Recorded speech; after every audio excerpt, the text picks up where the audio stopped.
"Excuse me," Karen said, gesturing to 12B. "That's my seat." Aisha glanced up, gave a polite nod, and stood to let her pass. But as Karen settled in, she immediately began rearranging the overhead bin, tutting loudly about people who don't know how to pack properly. The plane was nearly full when a flight attendant's voice came over the PA system.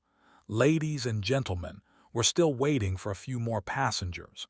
We appreciate your patience." That's when it happened. A man in row 15 suddenly slumped forward. His wife gasped, trying to hold him up. "Help! Someone help! I think he's having a heart attack." The cabin erupted in nervous murmurs.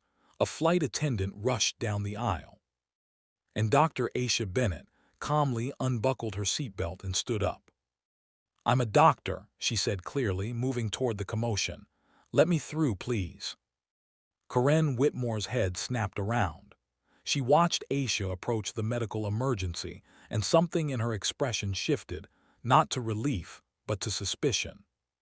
What Karen saw was a young black woman in casual clothes claiming to be a doctor, and in Karen's mind, that simply didn't compute. "Wait," Karen called out, her voice sharp enough to cut through the chaos. "How do we know she's actually a doctor?" The flight attendant, whose name tag read Michelle, looked confused. "Ma'am," she just said. "Anyone can say anything," Karen interrupted, standing now. "This is a medical emergency. We need a real doctor, not someone pretending to be one. What if she makes things worse?" Aisha turned back toward Karen, her expression patient but firm. "I understand your concern, but time is critical. I need to assess the patient." "And I said we need verification," Karen insisted, looking at Michelle, the flight attendant.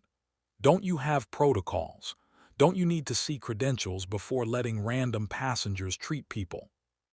Michelle looked between them, clearly uncertain.